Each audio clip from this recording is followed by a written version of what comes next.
Hello children, welcome to the channel H2O, the A to Z of Chemistry. मैं हूं doctor Ritu Johar, your educator from the channel. और हम आज पढ़ने वाले हैं इनऑर्गेनिक केमिस्ट्री क्लास 11 का चैप्टर एस ब्लॉक एलिमेंट्स।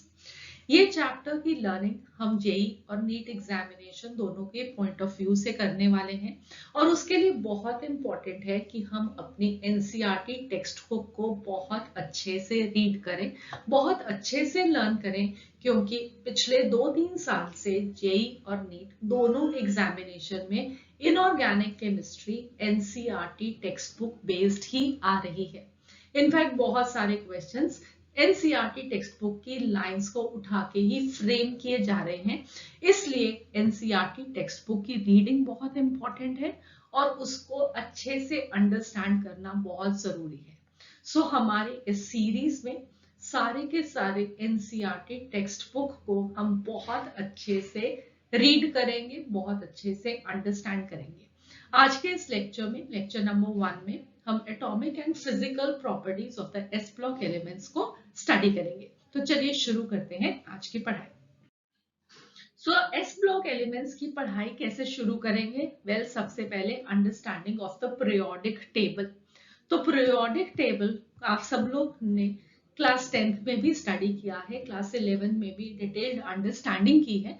तो आप सब जानते हो कि पीरियोडिक टेबल को हम 4 ब्लॉक्स में डिवाइड करते हैं। सबसे पहले द एस ब्लॉक एलिमेंट्स, फिर P block elements, D and F block elements.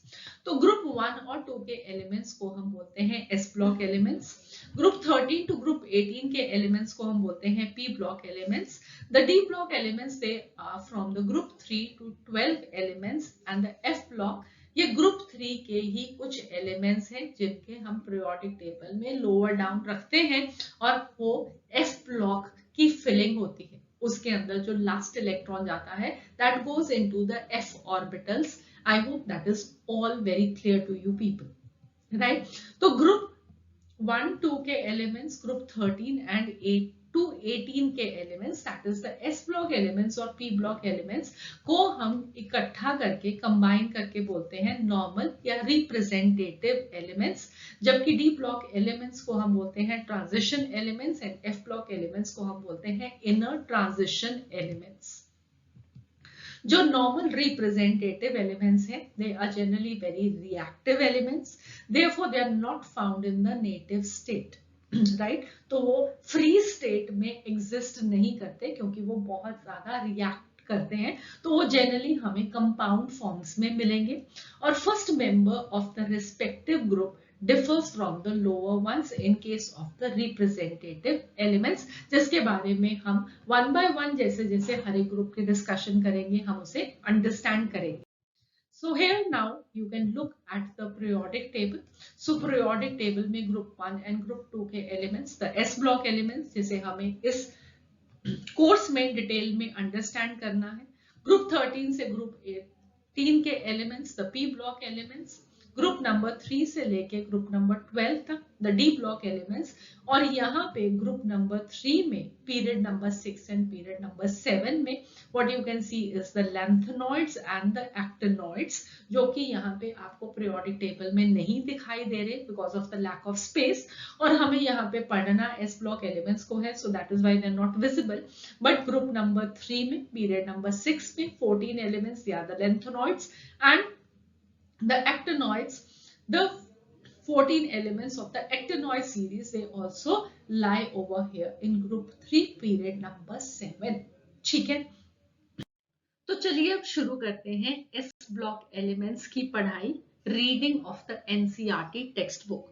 और कहां से शुरू करेंगे? सबसे पहली लाइन एस ब्लॉक एलिमेंट्स की जो कि आपकी एनसीईआरटी टेक्स्ट बुक में गिवन है, वो है the first element of alkali and alkaline earth metals differ in many respects from the other members of the group. तो जैसा मैंने अभी आपको बताया कि जो रिप्रेजेंटेटिव एलिमेंट्स होते हैं उसमें जो सेकंड पीरियड के एलिमेंट्स हैं, जो उनके पहले मेंबर्स हैं रिस्पेक्टिव ग्रुप्स के, वो बाकी सब ग्रुप मेंबर्स से डिफरेंटली बिहेव करते हैं। तो वह इसी तरीके से अल्कली और अल्कलाइन अर्थ मेटल्स के भी जो पहले एलिमेंट होंगे, they will be differing in many respects from other members of the group. तो इसके बारे में हम डिटेल में अभी धीरे धीरे पढ़ाई करेंगे. So this is just the start of the chapter. ठीक है. तो नेक्स्ट, तो S block elements of the periodic table कौन से एलिमेंट्स है? ये वो एलिमेंट्स है जिनके अंदर लास्ट इलेक्ट्रॉन एंटर करता है आउटर मोस्ट एस ऑर्बिटल में, इसीलिए हम इनको एस ब्लॉक एलिमेंट्स कहते हैं. As the s orbital can accommodate only 2 electrons, we have two groups, group 1 and group 2, which belong to the s block of the periodic table. So group 1 of the periodic table में कौन से elements आएंगे? Then we will be having lithium, sodium, potassium, rubidium, cesium and francium. तो इन सब elements को इकट्ठा करके collectively हम क्या बोलते हैं? हम इनको अल्कली मेटल्स बोलते हैं. क्यों हम इनको अल्कली मेटल्स बोलते हैं? वो इसलिए बोलते हैं क्योंकि जब ये मेटल्स वाटर के साथ रिएक्ट करते हैं देन दे फॉर्म हाइड्रोक्साइड्स, और ये जो हाइड्रोक्साइड्स होते हैं they are strongly alkaline in nature. ठीक है. तो अल्कली मेटल्स वाटर के साथ रिएक्ट करके हाइड्रोक्साइड्स फॉर्म करेंगे, और ये हाइड्रोक्साइड्स अल्कलाइन इन नेचर होते हैं, इसलिए हम इनको अल्कली मेटल्स बोलते हैं. अगेन ये रिएक्शंस को हम डिटेल में अंडरस्टैंड करेंगे जब हम ग्रुप 1 की केमिकल प्रॉपर्टीज को स्टडी करेंगे. सो नेक्स्ट अब आएंगे हमारे पास ग्रुप 2 के एलिमेंट्स जो कि एस ब्लॉक फॉर्म करेंगे. सो the group 2 elements they include beryllium, magnesium, calcium, strontium, barium and radium. तो इनको हम कलेक्टिवली क्या बोलते हैं? इनको हम कलेक्टिवली बोलते हैं alkaline earth metals. But importantly please याद रखना कि बेरिलियम को हम अल्कलाइन अर्थ मेटल नहीं बोलते. बाकी सबको मैग्नीशियम से लेके रेडियम तक सारे के सारे अल्कलाइन अर्थ मेटल्स हैं. और हम इनको अल्कलाइन अर्थ मेटल्स क्यों कहते हैं? अगेन क्योंकि जब ये वाटर के साथ रिएक्ट करेंगे तो ये हाइड्रोक्साइड्स प्रोड्यूस करेंगे. Some of them they will be producing their oxides, और इनके oxides and hydroxides alkaline in nature होते हैं. और साथ ही में ये जो मेटल के ऑक्साइड्स हैं ये अर्थ के क्रस्ट में मिलते हैं. ठीक है. So the group 2 elements except beryllium they are called as the alkaline earth metals. Why? Because their oxides and their hydroxides they are alkaline in nature, number 1. and earth क्यों add किया? क्योंकि ये metal के जो oxide होते हैं वो अर्थ के क्रस्ट में पाए जाते हैं. ठीक है. अब कुछ एक इंपॉर्टेंट इंफॉर्मेशन है जो कि आप यहाँ पे याद रख सकते हैं. This is not given over here in the S block elements, but इसको आपने पीरियोडिक टेबल में स्टडी किया था. तो जो सारे के सारे सेकेंड पीरियड के एलिमेंट्स होते हैं हम उनको ब्रिज एलिमेंट्स बोलते हैं. सेकेंड पीरियड के एलिमेंट्स में डी सबशेल अवेलेबल नहीं होगी. थर्ड पीरियड के अंदर डी सबशेल अवेलेबल होती है, और हम थर्ड पीरियड के एलिमेंट्स को टिपिकल मेटल्स बोलते हैं. इसलिए थर्ड पीरियड के जो एलिमेंट्स हैं और बाकी के उनके रिस्पेक्टिव ग्रुप के जो एलिमेंट्स होगी उनकी प्रॉपर्टी सिमिलर होगी. The second period elements they will not be having many properties similar to their respective group members. ठीक है. चलिए अब आगे बढ़ते हैं to the abundance of the S block elements in nature. तो among the alkali metals sodium and potassium are abundant. Lithium, rubidium, cesium they have much lower abundances. तो nature में पाए जाना कि परसेंटेज ज्यादा किसकी है अल्कली मेटल्स में? सोडियम की और पोटेशियम की. बाकी सब रिलेटिवली कम अमाउंट में मिलते हैं. फ्रांशियम जो है that is radio active. Its longest lived isotope, francium 223, has a half-life of just 21 minutes. From the alkaline earth metals, calcium and magnesium rank 5th and 6th in the abundance respectively in the Earth's crust. ठीक है. तो हमने इनको alkaline earth metals बोला क्योंकि ये अर्थ के crust में पाए जाते हैं, और इतना ज्यादा पाए जाते हैं कि कैल्शियम और मैग्नीशियम सारे एलिमेंट्स में से रैंक 5th करते हैं और 6th करते हैं respectively in the earth's crust. Then strontium and barium they have much lower abundance. Beryllium is rare and radium is the rarest of all, comprising only 10% of the igneous rocks. ठीक है. तो अब again यहाँ पे NCERT text book में आपको igneous rock का meaning भी मिलेगा कि इग्नियस रॉक कौन सी होती है, और उससे साथ साथ क्रस्ट का मतलब भी बताया गया है। सो अर्थ के क्रस्ट का मीनिंग क्या हुआ? The thin Rocky outer layer of the earth. तो अर्थ की जितनी लेयर्स हैं उसमें जो सबसे बाहर वाली लेयर है उसको हम अर्थ का क्रस्ट बोलते हैं, ठीक है।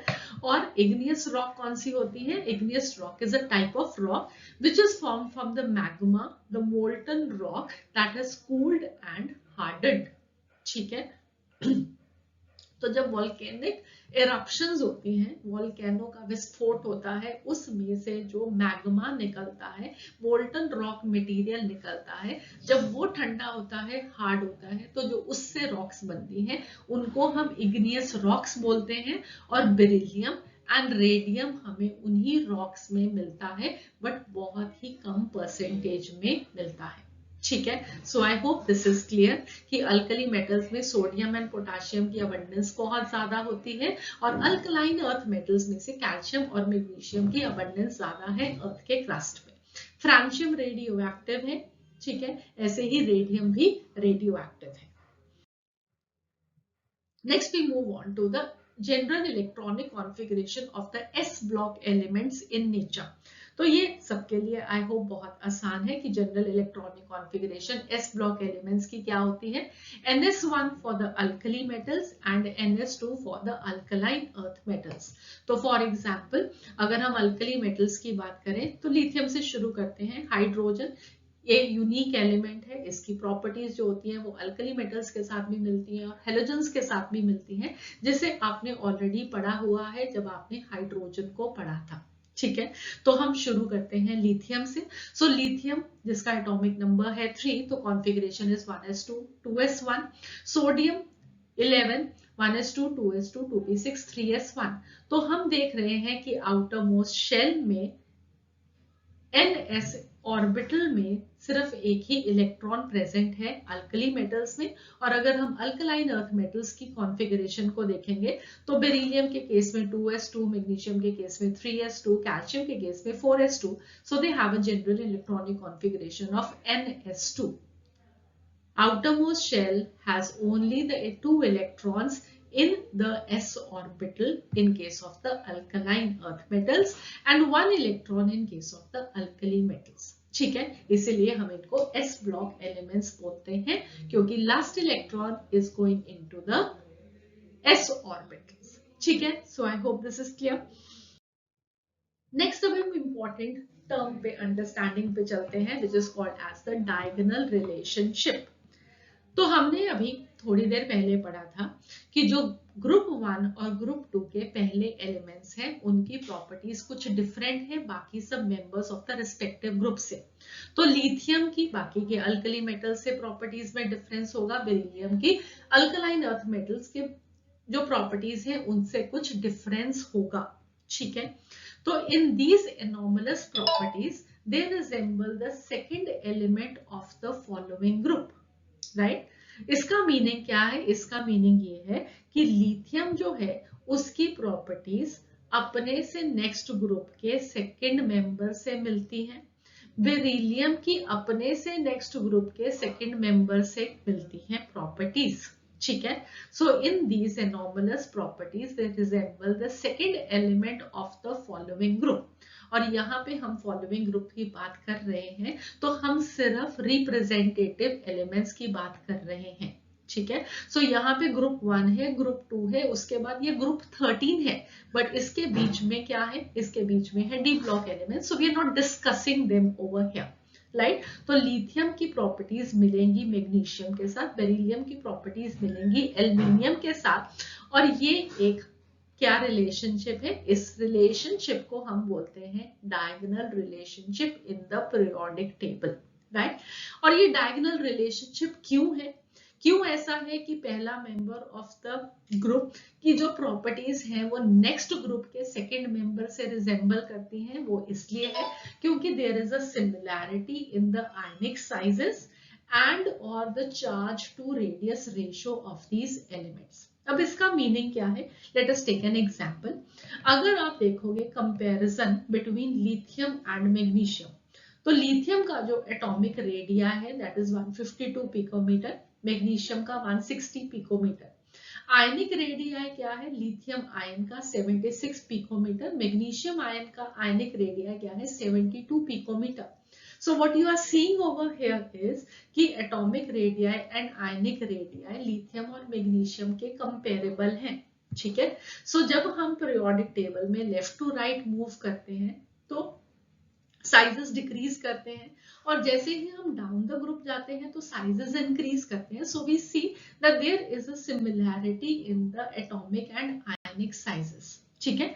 और हम देखते हैं इनका जो इलेक्ट्रोनेगेटिविटी वैल्यूज है वो भी काफी कंपेरेबल है, 1 and 1.2। Let us take one more example. तो हम देखते हैं बेरिलियम और एल्यूमिनियम को। तो बेरिलियम और एल्यूमिनियम के जो पोलराइजिंग पावर्स हैं वो काफी ज्यादा कंपेरेबल हैं। अगर आप आयनिक रेडियाई को कंपेयर करो, बेरिलियम आयन का Be+2 का that is 31 picometer, aluminium +3 ion का दैट इज 53.5 पिकोमीटर। बट अगर आप इनका चार्ज टू रेडियस रेशो देखोगे, ठीक है, तो यहाँ पे आपको आयनिक रेडियाई में बहुत डिफरेंस दिखाई दे रहा है, बट अगर उनका चार्ज टू रेडियस रेशो देखो, राइट, तो यहाँ पे बेरिलियम के केस में जो चार्ज होगा दैट विल बी +2, एल्यूमिनियम के केस में जो चार्ज होगा वो +3 होगा।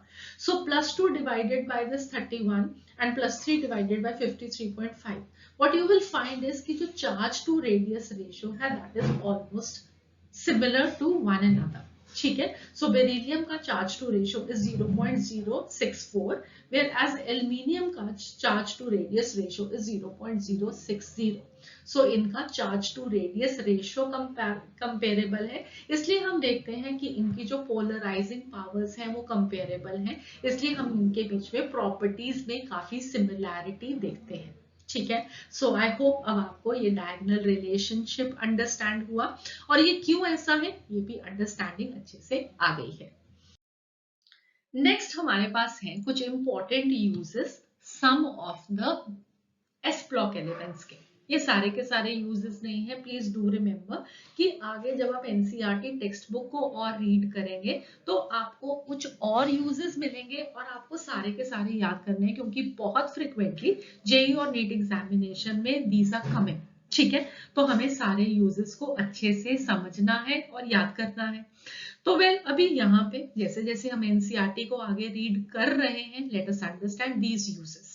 तो अब हमारे पास है मोनोवेलेंट सोडियम और पोटेशियम आयंस और divalent magnesium and calcium ions. तो एस ब्लॉक ग्रुप 1 में से सोडियम और पोटेशियम आयंस और ग्रुप 2 में से मैग्नीशियम और कैल्शियम आयंस दोनों ये मिलते हैं हमें लार्ज प्रोपोर्शंस में इन द बायोलॉजिकल फ्लूइड्स। तो बॉडी के फ्लूइड्स में ये 4 आयंस, 2 ग्रुप 1 में से और 2 ग्रुप 2 में से बहुत ज्यादा लार्ज प्रोपोर्शन में मिलते हैं। और इनका काम क्या होता है? Well these ions they perform important biological functions such as maintaining of the ion balance and nerve impulse conduction. तो बॉडी में आयंस को बैलेंस करना और नर्व की इंपल्स को आगे कंडक्ट करने के लिए ये आयंस बहुत ज्यादा इंपॉर्टेंट है। बाकी के यूजेस हम अभी आगे इन द अपकमिंग लेक्चर्स में स्टडी करेंगे। सो नेक्स्ट अब हम चलते हैं one by one detailed discussion on the S block elements. सबसे पहले group 1 elements that is the alkali metals. तो अभी हम आज के इस लेक्चर में क्या पढ़ने वाले हैं? उनकी एटॉमिक और फिजिकल प्रॉपर्टीज से रिलेटेड। सो जो अल्कली मेटल्स होते हैं दे show a regular trend in their physical and chemical properties with increasing atomic number, और उनकी एटॉमिक और फिजिकल प्रॉपर्टीज को हम आज डिस्कस करते हैं, ठीक है। तो सबसे पहले इलेक्ट्रॉनिक कॉन्फ़िगरेशन। हम ऑलरेडी बात कर चुके हैं कि अल्कली मेटल्स जो होते हैं दे हैव 1 वैलेंस इलेक्ट्रॉन। उनकी जो जनरल इलेक्ट्रॉनिक कॉन्फ़िगरेशन है वो है ns1 outside the noble gas core. ये जो loosely held s electron present है in the outer most valence shell of these elements, वो उनको मोस्ट इलेक्ट्रोपॉजिटिव मेटल्स बनाता है, ठीक है। कैसे बनाता है? Let us just talk about that. तो they readily lose this 1 electron to give monovalent M positive ion. उनके पास अपनी वैलेंस शेल में एक इलेक्ट्रॉन है जिसे वो आसानी से लूज करके M पॉजिटिव आयन बना सकते हैं। इसलिए ये एलिमेंट्स ग्रुप 1 के एलिमेंट्स मोस्ट इलेक्ट्रोपॉजिटिव मेटल्स हैं, ठीक है। And therefore they are never found in free state in nature. बहुत ज्यादा रिएक्टिव है क्योंकि बहुत आसानी से एक इलेक्ट्रॉन लूज करके नोबल गैस कॉन्फ़िगरेशन को अटेन कर सकते हैं, ठीक है। सो आई होप आप लोगों को इनके इलेक्ट्रॉनिक कॉन्फ़िगरेशन ऑलरेडी क्लियर है। लिथियम की outer most electronic configuration 2s1, sodium की 3s1, पोटेशियम 4s1, रुबीडियम की 5s1, सीजियम की 6s1 और फ्रांशियम की 7s1, ठीक है। सो एक इलेक्ट्रॉन जिसे वो बहुत आसानी से लूज करके they form the most electropositive metals in the whole of the periodic table. So next we have is the atomic and the ionic radii. So the alkali metal atoms they have the largest size in the particular period of the periodic table, क्योंकि जैसे हम left to right move करेंगे nuclear charge बढ़ेगा, number of shells उतना ही रहेगा, इसलिए atoms का size increase nuclear attraction की वजह से कम होता जाता है। So left to right it decreases. So alkali metal atoms का लार्जेस्ट साइज होता है एक particular period of the periodic table में। अब बाकी नेक्स्ट, अगर एटॉमिक नंबर बढ़ता है डाउन द ग्रुप हम जाएंगे तो एटम का साइज इंक्रीज करेगा। अगली चीज एनसीईआरटी टेक्स्ट बुक में एटॉमिक आयनिक रेडियस से रिलेटेड क्या गिवन है, the monovalent ions that is the M positive ion they are smaller than the parent atom. The atomic and the ionic radii of the alkali metal increase on moving down the group, that is they increase in size while going from lithium to cesium, ठीक है। सो यहाँ पे understand क्या करना है, क्या याद रखना है कि अल्कली मेटल्स के केस में जैसे हम डाउन द ग्रुप जाएंगे नंबर ऑफ शेल्स बढ़ रहे हैं इसलिए एटॉमिक साइज बढ़ेगा। सो लिथियम का एटॉमिक साइज सबसे कम, सीजियम का एटॉमिक साइज सबसे ज्यादा। इसके साथ प्लीज ऑल्सो डू रिमेंबर क्योंकि साइज बढ़ेगा तो उसका एटॉमिक वॉल्यूम भी बढ़ेगा। So atomic volume is also going to increase down the group because of the increase in the size of the atom, ठीक है। इंपॉर्टेंट चीज नेक्स्ट जो गिवन है वो ये है कि जो monovalent ions M positive ion है that is smaller than the parent atom, the parent atom is greater in size than the monovalent ion. अब ऐसा क्यों है, ऐसा इसलिए है क्योंकि दोनों के केस में प्रोटॉन्स का नंबर तो सेम ही रहेगा, मगर पॉजिटिव आयन के केस में उसने एक इलेक्ट्रॉन लूज किया है इसलिए उसके पास इलेक्ट्रॉन्स का नंबर कम है, और इलेक्ट्रॉन्स का नंबर कम है और न्यूक्लियर अट्रैक्शन तो उतनी ही है, इसलिए अब न्यूक्लियस को कम नंबर ऑफ इलेक्ट्रॉन्स को ज्यादा स्ट्रॉन्गर अट्रैक्शन से पुल करने का मौका मिलेगा तो उसका साइज छोटा हो जाएगा। अल्कली मेटल के केस में एक इलेक्ट्रॉन को लूज करने से कंप्लीटली एक आउटर शेल भी डिसअपेयर हो जाएगी, उसकी वजह से भी साइज कम होगा। सो एटम्स का साइज पॉजिटिव आयन के कंपैरिजन में ज्यादा होता है, ठीक है। I hope this is clear to you all.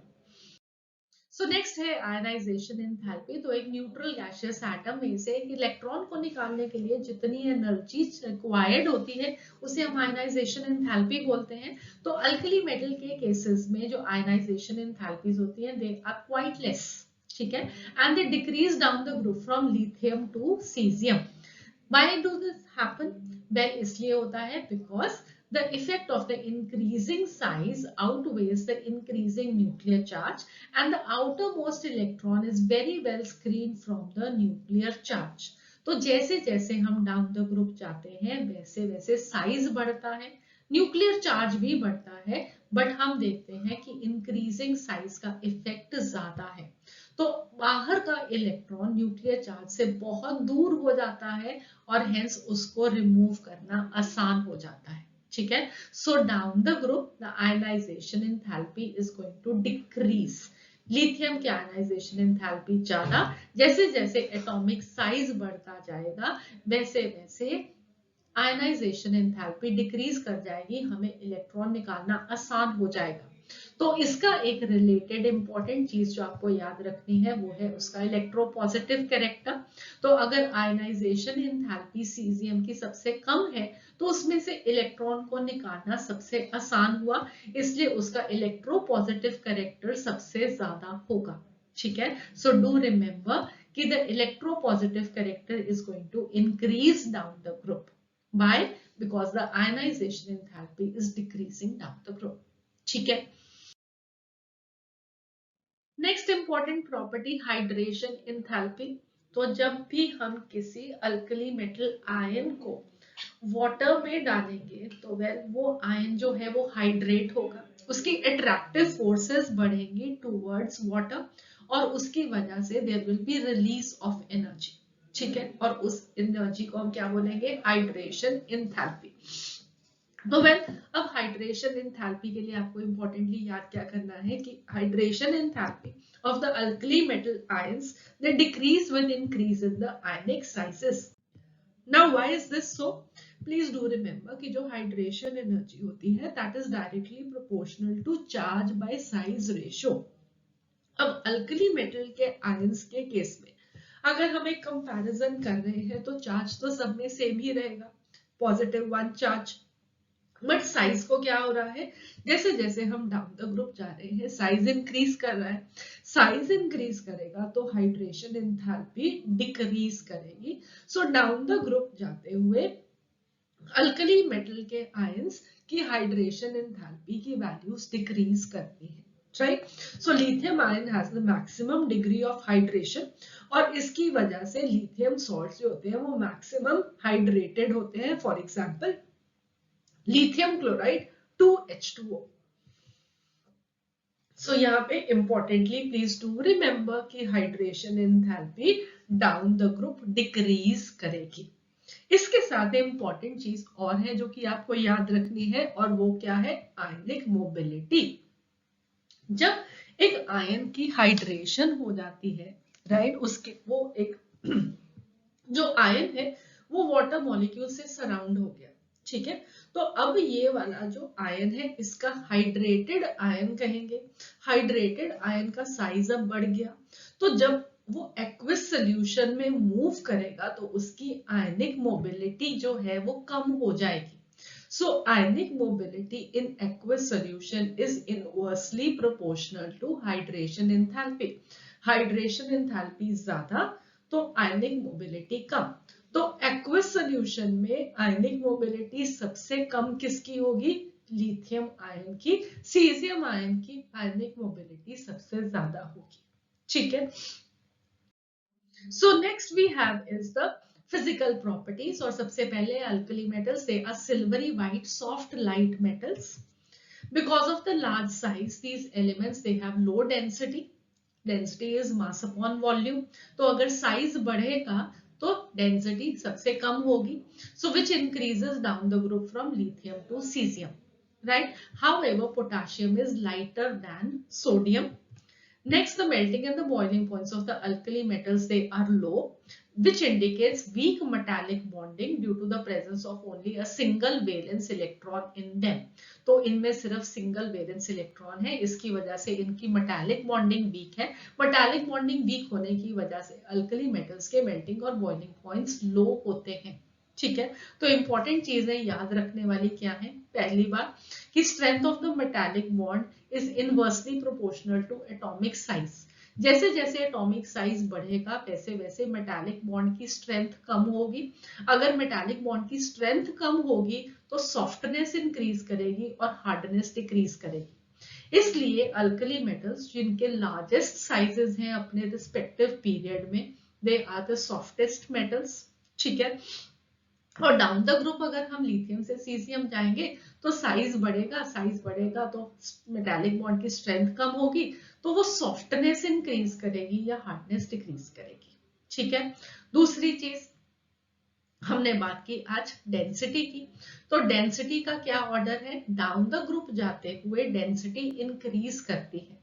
Right, तो डेंसिटी क्या था, मास अपॉन वॉल्यूम। जैसे जैसे डाउन द ग्रुप जाते हैं मास भी इंक्रीज करता है, वॉल्यूम भी इंक्रीज करता है, but what we see is कि मास का increases more than the volume increase. इसलिए लिथियम से सीजियम जाते हुए डेंसिटी इंक्रीज करती है with one very important exception, जो कि आपको याद रखना है कि पोटाशियम की डेंसिटी सोडियम से कम है। वो क्यों कम है? क्योंकि पोटाशियम में एक unusual increase in atomic size होता है because of the addition of the 3d orbitals. तो साइज ज्यादा बड़ा तो वॉल्यूम ज्यादा बड़ा, डेंसिटी कम हो गया। ठीक है, सो ये आपको इंपॉर्टेंटली चीजें याद रखनी है। और अगला metallic and boiling sorry the melting and the boiling points of the alkali metals, they are low because of weak metallic bonds. ठीक है, ओके। सो नाउ एक और इम्पॉर्टेंट चीज जो कि बहुत फ्रिक्वेंटली एग्जामिनेशन में पूछी जाती है वो ये है कि जो अल्कली मेटल्स होते हैं, एक तो they are silvery white metals, और अगर हम इनको फ्रेशली कट करते हैं, सॉफ्ट मेटल्स होते हैं, बहुत आसानी से हम इनको काट सकते हैं, तो उनकी जो कट सरफेस होती है वो शाइन करती है। वो बहुत फ्रिक्वेंटली पूछा जाता है कि वो क्यों शाइन करती है। This is because of the oscillation of the free electrons, और ये बहुत आसानी से टार्निश भी हो जाते हैं quickly on exposure to air. तो इसकी एयर के साथ क्या रिएक्शन होती है उसको हम नेक्स्ट लेक्चर में केमिकल प्रॉपर्टीज में स्टडी करेंगे। सो प्लीज डू रिमेंबर कि लिथियम से सीजियम जाते हुए हार्डनेस डिक्रीज करेगी, मेल्टिंग पॉइंट डिक्रीज करेंगे, बॉइलिंग पॉइंट डिक्रीज करेंगे। और ये क्यों करेंगे? क्योंकि atomic size inversely proportional to the strength of the metallic bond. Hardness आपको भी एक्सप्लेन किया कि कैसे रिलेटेड है to the strength of the metallic bond. दूसरी चीज है मेल्टिंग और बॉइलिंग पॉइंट्स। तो जितना मेटालिक बॉन्ड ज्यादा स्ट्रॉन्ग होगा उतना मेल्टिंग पॉइंट और बॉइलिंग पॉइंट स्ट्रॉन्ग होगा। और strength of the metallic bond was inversely proportional to atomic size. तो मेल्टिंग एंड बॉइलिंग पॉइंट्स, अगर एटॉमिक साइज इंक्रीज करेगा तो melting and boiling points decrease करेंगे। ठीक है, so down the group hardness, melting and boiling points, they are decreasing. So next importantly आपको याद रखना है अल्कली मेटल्स के केस में फ्लेम टेस्ट। तो फ्लेम टेस्ट का मतलब क्या है? वेल, कि जो अल्कली मेटल्स और उनके जो सॉल्ट्स होते हैं, they impart a characteristic colour to an oxidising flame. This is because the heat from the flame, this excites the outermost orbital electron to a higher energy level. When the excited electron comes back to the ground state, there is emission of radiation in the visible region of the spectrum. तो हमने एक alkali metal या उसका salt लिया, उसको एक oxidising flame में heat किया। जो हीट की फ्लेम है that is sufficient enough to excite the outer most electron to higher energy level. मगर जो हायर एनर्जी लेवल होता है वो एक अनस्टेबल स्टेट होती है, इसलिए excited electron comes back to the ground state, और जब वो वापस हायर लेवल से लोअर लेवल पे आता है दैट रिलीजेस एनर्जी। और वो जो एनर्जी रिलीज की, वो जो रेडिएशन एमिट हुई, if it falls in the visible region of the spectrum, तो हम उस फ्लेम का एक कलर देख पाएंगे। ठीक है, और वो कलर हमें बताएगा कि हमने कौन से मेटल को हीट किया था या कौन से मेटल के सॉल्ट को हीट किया था, विच हेल्प्स अस अंडरस्टैंड कि ये हमारे पास, अगर हमें मालूम ना हो कि कौन सा सॉल्ट है, तो हम बता सकते हैं कि ये इस मेटल का सॉल्ट है। ठीक है, so the alkali metals can therefore be detected by the respective flame test and can be determined by flame photometry or atomic absorption spectroscopy. ठीक है, तो इनके इस कलर की वजह से, क्योंकि ये बहुत आसानी से हीट को लेके valence shell electron higher energy level पे जा सकता है, और जब वो वापस आएगा तो वो विजिबल स्पेक्ट्रम में अपना एक कलर देता है, तो हम उसको डिटेक्ट कर सकते हैं। These elements, when irradiated with light, the light energy absorbed may be sufficient to make an atom lose electron. तो जो कलर ये वेरियस सॉल्ट्स या ये मेटल्स देंगे, वेल वो आपको याद रखने हैं, इंपॉर्टेंटली एग्जामिनेशन में पूछा जाता है, और उसकी वेवलेंथ भी एग्जामिनेशन में पूछी जाती है, तो आपको इसको भी याद करना है। ठीक है, तो lithium will be giving a crimson red colour to the flame, sodium will give yellow colour, potassium violet colour, rubidium red violet colour, and cesium will give a blue colour. ठीक है, now this property makes cesium and potassium very useful as electrodes in the photoelectric cells.